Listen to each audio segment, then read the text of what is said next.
Place à l'invité politique. Je reçois ce soir François Asselineau, candidat à la présidence de la République. Bonsoir François Asselineau. Bonsoir. On va commencer avec la photographie des intentions de vote à J-3 maintenant avec notre institut de sondage l'IFOP. Et ce que l'on constate, François Asselineau, eh bien, c'est que vous n'êtes pas sur la première page de ce sondage, vous êtes sur la deuxième à 1%.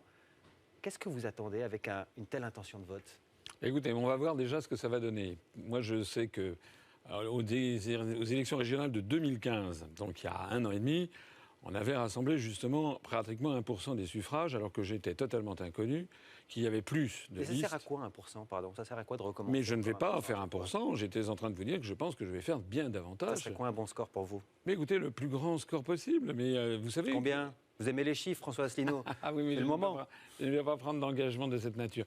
Je pense que nous allons faire un score sensiblement supérieur à 1%, nettement supérieur, parce que je vois qu'il y a un très fort engouement, je vois que les meetings que j'organise sont pleins.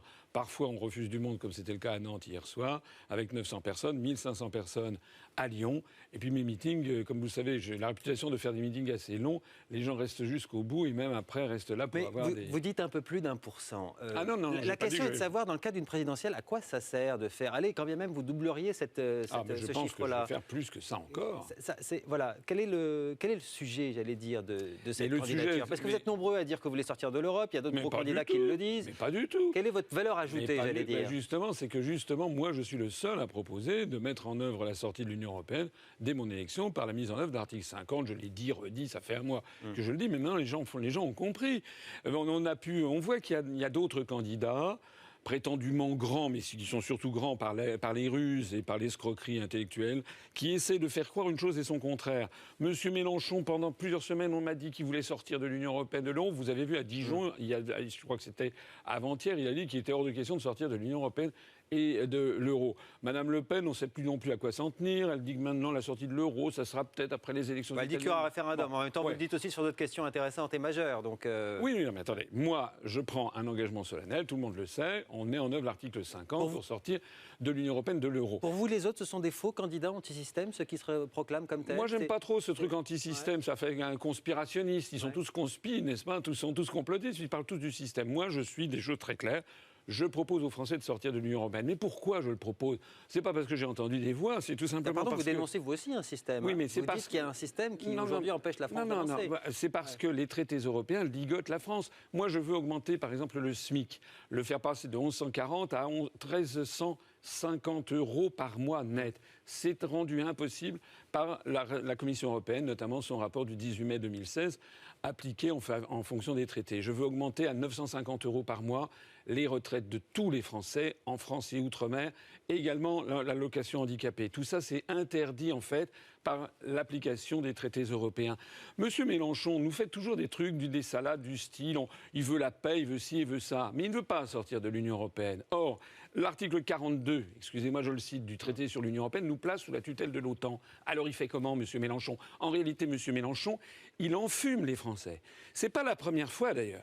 Et il n'est pas le seul à le faire. On n'est pas là ce soir pour parler de monsieur Mélenchon. Si vous voulez bien, on va parler de votre programme à vous. Vous dites que vous êtes le candidat du Frexit, c'est sur votre affiche, c'est comme ça que vous vous définissez vous-même. Vous voulez donc sortir de l'Europe, de l'euro, de l'OTAN. Vous considérez que cette idée... Quand on dit l'union fait la force, elle est fausse ? Oui, elle est fausse, parce que l'union fait la force si tout le monde tire dans le même sens. Mais si tout le monde tire dans des sens différents, ça fait l'immobilisme. La question qui se pose, c'est est-ce que les Français vont encore une fois réélire Sarkozy sous M. Fillon, c'est Sarkozy numéro 2. Parlez encore des autres. Mais oui, mais parce que... Non, mais moi, j'ai des questions très précises et il ne reste plus que 15 minutes, ça va aller très vite. L'Europe nous coûte cher, dites-vous. Vous m'avez coupé, mais je me permets de dire que Macron, c'est Hollande bis. Oui, vous l'avez déjà dit. Mais on va parler de vous. Moi, ce qui m'intéresse ce soir, c'est de parler de vous. L'Europe coûte cher, dites-vous. Combien elle nous coûte d'après vous ? Oh, ça coûte extrêmement cher. Déjà, en cash, déjà 9 milliards d'euros de plus chaque année que nous donnons par rapport à ce que nous recevons. Ça veut dire que lorsque sort de l'Union européenne... 4 milliards et demi en contribution nette. Non. 9 milliards d'euros. Budget de l'Europe 2015, 19 milliards pour la France. Donc il paye à l'Europe et l'Europe lui en rend 14,5, ça fait 4 milliards et demi. Non, c'est faux, c'est faux. Ce sont les chiffres du Parlement européen pour le budget de l'Europe 2015. Ce sont des faux chiffres. Ah bon, les chiffres officiels de l'Europe sont faux. Nous donnons 23 milliards d'euros. Ça, de toute façon, ces chiffres, en plus de ça, ces données sont extrêmement difficiles à source Parlement européen. Mais non, mais le Parlement européen, moi, ce sont des chiffres du ministère des Finances et Sénat français. Donc c'est faux alors, les chiffres du Parlement européen sont faux. Oui. Il y a un complot sur les chiffres du Parlement européen. Il n'y a pas de complot, c'est 23 milliards d'euros chaque année que nous donnons donnons à l'Union européenne et nous en recevons 14. Les chiffres du Parlement européen ne sont pas exacts. C'est pas parce que vous avez lu dans le journal Le Monde qui milite en faveur de l'Union européenne que ces chiffres du journal Le Monde sont vrais. Et le chiffre du Parlement européen, je ne vous parle pas du Monde, les chiffres du Sénat européen. français, monsieur, les chiffres du Sénat français. Alors pourquoi ils sont faux d'après vous? C'est une volonté? Mais pourquoi le Sénat français... Il y a une volonté du Parlement européen de tricher? Bon, écoutez... Non, mais je vous pose la question. Bon. On est sérieux ou on n'est pas sérieux? C'est très sérieux comme question. Alors, moi, je vous dis que sur l'ensemble des années antérieures, la France a versé en moyenne 23 milliards d'euros à l'Union européenne et l'Union européenne nous en a restitué 14. Ça fait 9 milliards d'euros par an que nous laissons à l'Union européenne. À quoi s'ajoute par ailleurs l'écofinancement sur des éléphants blancs, des choses hors budget. À quoi s'ajoute également des condamnations pécuniaires. L'écofinancement sur les éléphants blancs, j'ai pas compris. Oui, ça veut dire des grands projets européens, par exemple le Lyon-Turin, qui est un projet dont tout le monde sait qu'il va être non rentable, sur lequel on est prié de donner encore plus d'argent pour obtenir une partie de l'argent. C'est notamment dans le cadre du plan Juncker, une partie de l'argent que la France a versé. Et puis il faut y ajouter également toutes les incidences en matière financière que représente notre appartenance à l'Union européenne. Par exemple, la totale liberté de circulation des mouvements de capitaux a fait exploser le nombre de l'évasion fiscale et la fraude fiscale, notamment organisée par les grands groupes industriels et financiers. Le Bercy estime à 80 milliards d'euros la fraude fiscale. Non. Puisque vous voulez parler d'argent, 80 milliards d'euros, moi je propose, si on sort de l'Union européenne, de récupérer au moins 20 milliards sur les 80 milliards.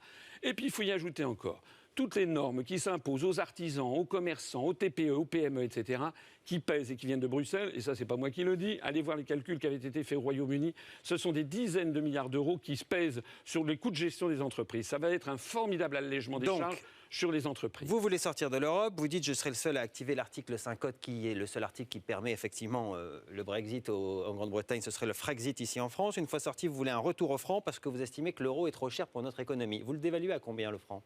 D'abord, c'est pas moi. Par rapport à l'euro. C'est pas moi qui le dévaluerai. Le franc se dépréciera tout naturellement sur les marchés financiers. Premièrement. Ouais. Deuxièmement, une fois que le franc.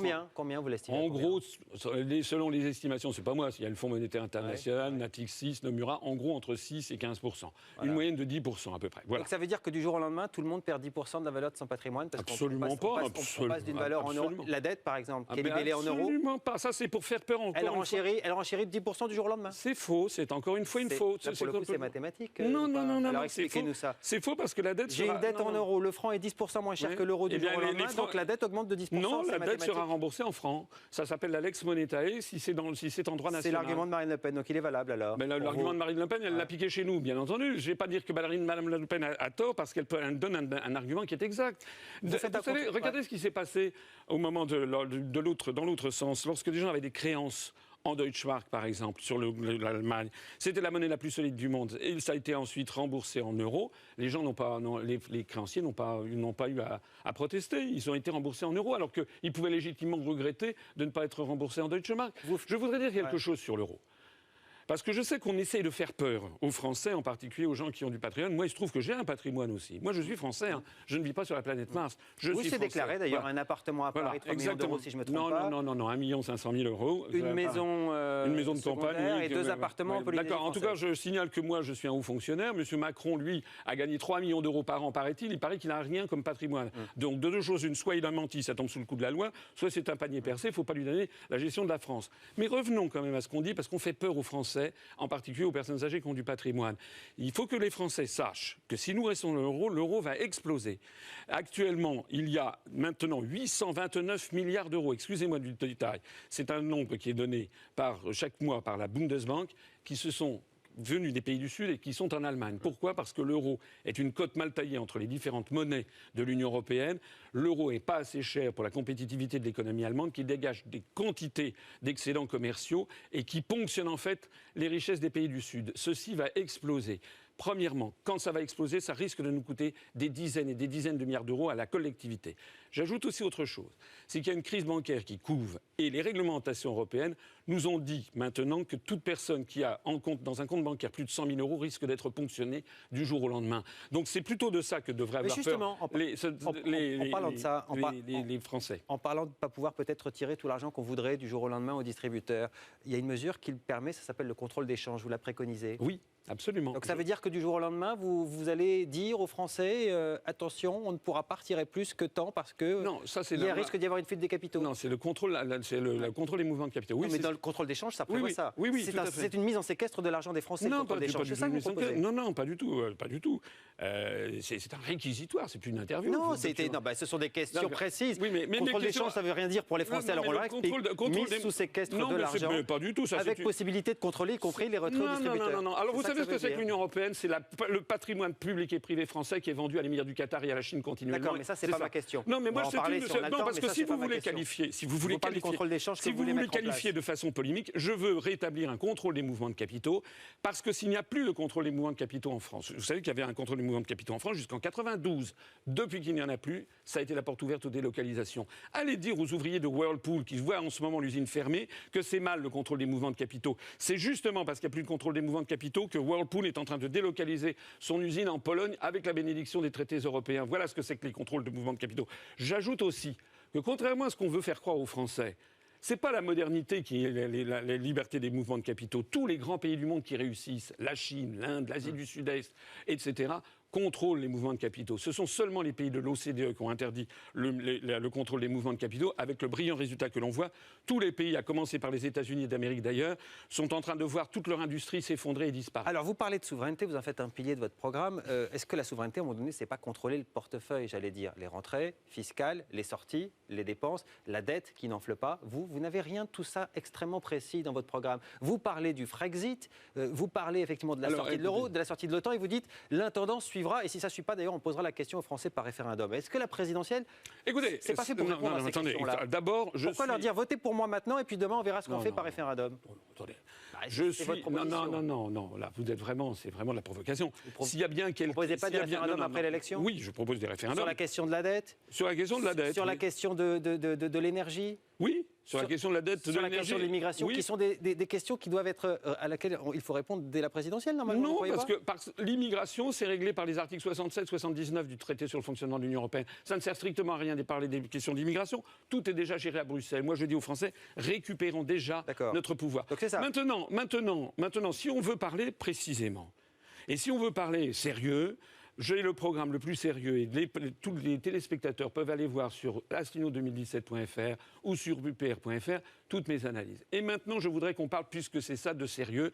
Est-ce que vous croyez qu'il est sérieux que M. Fillon, qui a participé avec M. Sarkozy à l'augmentation de 500 milliards d'euros de la dette publique française, qui a vendu 20% de l'or des Français au plus bas, et qui est à la tête d'un parti des Républicains qui est en faillite, est-ce que vous croyez qu'il est sérieux que ce monsieur... On lui a posé ces questions quand lui ou ses porte-parole sont venus. Mais là, c'est M. Asselineau que j'ai en face de moi. Oui, mais moi, j'aimerais... Alors, c'est ça, vous vous définissez en creux, en fait. Non, je me définis pas. Vous avez envie de parler de François Fillon, Jean-Luc Mélenchon, d'Emmanuel Macron et pas de vous, alors qu'il nous reste 7 minutes. Non, ça serait dommage. C'est vous qui m'interrompez constamment. Non, je vous interromps pas. On va parler de l'OTAN. Vous voulez sortir de l'OTAN? Non, parce qu'on peut juger d'un candidat à l'élection présidentielle en fonction des résultats qu'il a obtenus sur lui-même ou sur le parti qu'il a créé. Moi, j'ai créé un parti politique qui est actuellement le 4e ou 5e parti politique en nombre d'adhérents, avec 25 000 adhérents. Nous avons 0 € d'endettement public et 0 € de dette auprès de banques. Allez regarder la situation financière des autres. Quand on n'est même pas capable de gérer soi-même son propre parti politique ou son patrimoine, eh bien, ça veut dire qu'on ne sera pas capable de gérer la France. On parle de l'OTAN. Vous voulez en sortir. Ça veut dire que la France va devoir assurer sa défense seule. Vous prévoyez de doubler le budget de la défense, de construire même 2 porte-avions, je crois, supplémentaires. Ça coûte combien un porte-avions? Non. Combien de porte-avions en plus vous voulez? Un porte-avions supplémentaire. Ça coûte combien, ça? Un porte-avions supplémentaire. J'ai prévu de faire repasser le budget du ministère de la Défense, hors pension. Il était à 3% du produit intérieur brut en 81. Il est en 81, c'est-à-dire à la fin de l'ère Giscard. Ça coûte combien un porte-avions? On est passé à 1,6% du produit intérieur brut en ce moment. En 2017. Ça veut dire quoi? Ça veut dire que, puisque la marine vous intéresse, il paraît qu'il n'y a plus que 12 navires en France qui sont capables de circuler. Et le Charles de Gaulle en ce moment... Je pose une question précise. Vous voulez construire un porte-avions, ça coûte combien? Et le Charles de Gaulle est actuellement, pour 1 an et demi, il est mis à côté... Ça coûte combien un porte-avions, M. Asselineau? Il est à côté, et actuellement, le porte-avions Charles de Gaulle n'est pas en état de marche. Vous ne savez pas combien coûte un porte-avions et vous voulez en faire construire un? Oui, Est-ce que vous avez demandé comment M. Macron, comment M. Fillon sont en train de préparer, eux, le programme des Français. Arrêtez de poser ce genre de questions pointues. On parle de plusieurs milliards, c'est pas pointu, c'est dans votre programme. Je veux construire un porte-avions, ça coûte 3 à 4 milliards, vous n'êtes pas capable de le dire. Non, c'est pas vrai, ça coûte pas 3 à 4 milliards, mais vous n'avez pas répondu à cette question. Ça peut coûter 2 milliards. Et alors, vous savez combien nous coûte l'Union européenne chaque année? C'est important quand même, ça veut dire quoi? Ça veut dire que vous avez pris tous ces sujets du bout des doigts sans même rentrer dans le détail? Attendez, vous l'homme des chiffres, mais je vous pose la question. Vous moquez du monde. Mais je suis étonné que vous n'ayez pas de réponse à cette question. Vous moquez du monde, je pense. Allez regarder les programmes de monsieur. Vous voulez que je fasse du Macron? Pensez printemps, les amis. C'est ça que vous voulez? Ça, vous trouvez ça très bien? Je comprends pas. Eh bien, monsieur Macron est légitime de vous poser la question de savoir combien coûte un porte-avions. Je vous dis, moi, qu'un porte-avions coûte à peu près 2 milliards 500 millions d'euros. Il y a d'autres priorités aussi. Il y a aussi la construction d'un certain nombre de navires pour surveiller la zone économique exclusive de la France, qui est la première ou la deuxième du monde, notamment dans le Pacifique. Il faut remettre à niveau les armées françaises. Et j'ai prévu de remonter progressivement à 3% du produit intérieur brut, en effet, à la fin du quinquennat. D'ailleurs, je note que l'ensemble des candidats, lorsqu'il y avait eu le débat l'autre fois sur TF1, excusez-moi, je n'étais pas sur TF1, j'avais été écarté, mais lorsqu'il y a eu le débat sur CNews et sur BFM, les autres candidats proposent à peu près tous l'augmentation, effectivement, du produit du budget de la défense, un peu moins que moi, il faut avouer. La France a quand même déjà le 5e budget militaire du monde. Avec ce que vous proposez, elle passerait numéro 3, derrière les États-Unis, derrière la Chine. Ça veut dire que le bon des modèles aujourd'hui, c'est ça, c'est le modèle américain et chinois? Écoutez, les États-Unis, la Russie, la Chine augmentent considérablement leurs dépenses militaires, mais c'est des niveaux qui n'ont rien à voir avec le niveau de la France. Nous, on a 3% du PIB, c'est tombé à 1,6. Voilà. Actuellement, allez dire aux militaires que la situation est parfaite. Mais vous parlez de doubler le budget, 42 milliards, monsieur Asselineau. Eh bien oui, et alors, sur 5 ans, ça n'est pas quelque chose de délirant, il s'agit de revenir à ce qu'il y avait en 1981. Est-ce que les Français, en 1981, étaient gérés de façon délirante? En parlant de défense, le terrorisme, c'est un sujet. Vous n'en faites pas un point de votre programme, pourquoi? Si, je parle du terrorisme. Non, vous avez une phrase. Lutter contre toutes les formes de terrorisme, à commencer par le terrorisme des séparatistes régionaux.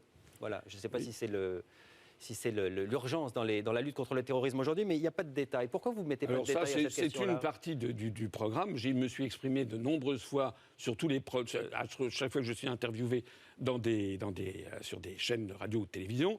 Et c'est également, je l'ai déjà écrit, le terrorisme islamiste, puisque c'est ça que vous avez à l'esprit. Bien entendu, il faut rétablir en France des services de renseignement qui ont été largement démantibulés sous l'ère Sarkozy, ça c'est exact. Il faut faire preuve d'aucun laxisme dans les banlieues où circulent parfois des armes lourdes, c'est exact aussi. Mais il faut aussi traiter le problème à la racine, c'est-à-dire que la France doit se retirer des théâtres de guerre où elle n'a pas à être. La France n'a pas à participer à des guerres illégales, comme ça a été le cas, par exemple, en Libye, n'a pas à prendre parti sur l'affaire syrienne. La France doit également développer sur son sol plus d'emplois, faire baisser le chômage, parce que le chômage de masse, la pauvreté de masse peut favoriser effectivement des dérives individuelles qui peuvent se prévaloir de ce genre d'idéologie. Vous parliez du conflit syrien. La France, a dit Jean-Marc Ayrault, va apporter dans quelques jours les preuves de l'attaque chimique de Bachar el-Assad. À ce moment-là, s'il les produit, il faudra dire à Bachar el-Assad, c'est fini, c'est terminé, puisque pour l'instant, vous disiez les preuves, on ne les a pas. Oui, on n'a pas les preuves. Donc, il dit qu'il va les apporter dans quelques jours. Eh bien, il va les apporter au Conseil de sécurité des Nations Unies, M. Ayrault, et puis on va suivre le droit international. Voilà.